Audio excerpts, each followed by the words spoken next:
හයි වේල්කම් back ටු මයි YouTube channel. ඉතින් ඔයාලා දැනටමත් දන්නවා මම අද වීඩියෝ එක කරන්නේ මොකක්ද කියලා. ඇත්තටම ආර්ථික අපහසුතාව තියෙන ළමයෙක් නම් කියන්නේ ඉගෙන ගන්න ළමයෙක් ඔයා O level වේවා E level වේවා නැත්නම් කැම්පස් ආර්ථික අපහසුතාවත් එක්ක ඉගෙන ගන්න ළමයට ඇත්තටම තමන්ටම කියලා කීයක් හරි හොයාගන්න විදිහක් තියෙනවා නම් ඉගෙන ගන්න ගමන් මේ කියන්නේ ඉගෙනීම නතර කරන්නේ නැතුව කීයක් හරි හොයාගන්න තියෙනවා නම් දෙකම බැලන්ස් කරගන්න තියෙනවා නම් ඇත්තට මේක ගොඩක් වටිනවා. ඒ වුණාට ඉතින් ඒ කියන්නේ සමහර අය ඉන්නවා ජොබ් කරන. ඒ ජොබ් නොකර කියන්නේ ජොබ් එකක් කරන්න බෑ. කියන්නේ ජොබ් එකක් කරොත් ඉගෙන ගැනීමට ප්‍රශ්නයක් වෙයි කියලා හිතන. කියන්නේ අර දෙකම බැලන්ස් කරගන්න බැරි අයට කීයක් හරි ආදායම් මාර්ගයක් හොයාගන්න හොඳම ක්‍රමයක් තමයි මම අද මේ ගේන්නේ. ඉතින් ඇත්තටම සල්ලි බලාපොරොත්තු වීමට වඩා ඔයාලට ෆ්‍රී ටයිම් එකක් තියෙනවා නම් මේ වගා කරන එක ඇත්තටම ගොඩක් සුන්දරයි. ඒ කියන්නේ අර අපේ මනස රිලැක්ස් වෙනවනේ. ඒ කියන්නේ ඉගෙන ගන්න ළමයට ගොඩක්ම හොඳයි. මොකද තමන් හිටවපු ගහක ගෙඩි හැදෙනවා මල් හැදෙනවා දකින්න එක හරි අමුතු සතුටක්. ඒ සතුටත් ඇති අපිට හොඳට පාඩම් කරගන්න මනස රිලැක්ස් කරගන්න. ඉතින් මමත් මේ වගාව කරනවා. මේ වීඩියෝ එක නම් මම ගත්තේ අම්මා වගා කරන වෙලාවක.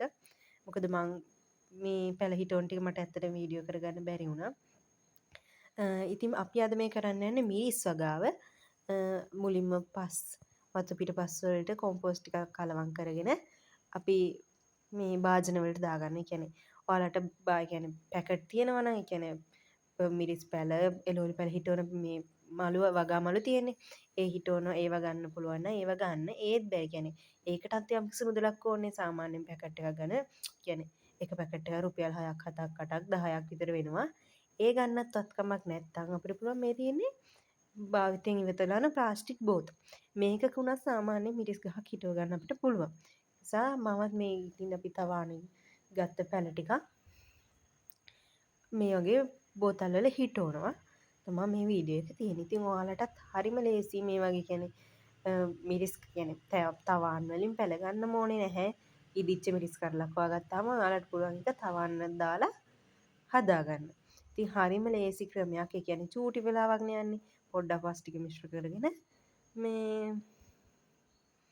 හිටව ගන්න තියෙන්නේ. ඒ වගේම ඊළඟට එහෙම වැඩි සාක්තුවක් දාන්න දවසේ ලොකු වෙලාවක් යන්නේ නැහැ. විනාඩි 10ක් 5ක් පැය භාගකින් වගාවට සාත්තු කරගන්න පුළුවන්. ඉතින් අර සාමාන්‍යයෙන් පැල කිහිපයක් කියන්නේ 5ක් 6ක් වගේ හිටව ගන්නට වඩා සාමාන්‍ය ඔයාලගේ වත්තේ ඉඩ තියෙනවා නම් සාමාන්‍ය ලොකු වගාවක් දාගත්තොත් ඔයාලට හොඳ ආදායමක් ගෙඩි හැදෙනකොට ගන්න පුළුවන්.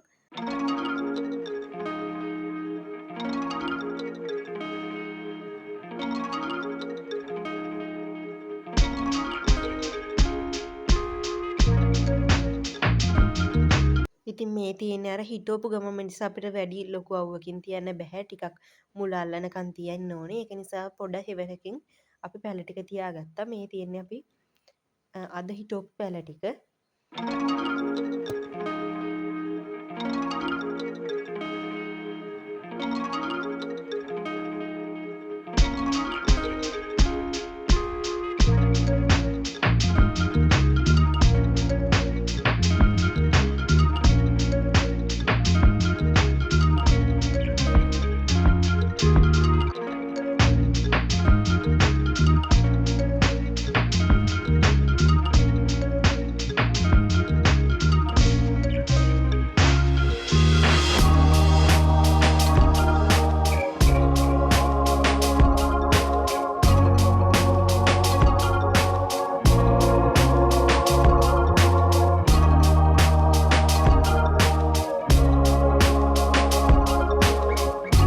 එතකොට මේ තියෙන අර මේ කප් වල තිබ්බ පැල ටික තමයි අපි අර මේ වෙනම ලොකු භාජන වල හිටුවේ. දැන් ආයේ මේවටත් පස් ටිකක් දාලා ආයේ මේවටත් මිරිස් ඇට ටිකක් දාලා අපිට පැල ටිකක් හිටව ගන්න තමයි අපි හදන්නේ. එතකොට මේ ටිකක් ලොකු වුණා මේකේ තියෙන හැදෙන ටිකක් ලොකු වුණාම අපිට පුළුවන් වෙන භාජන වල හිටව ගන්න.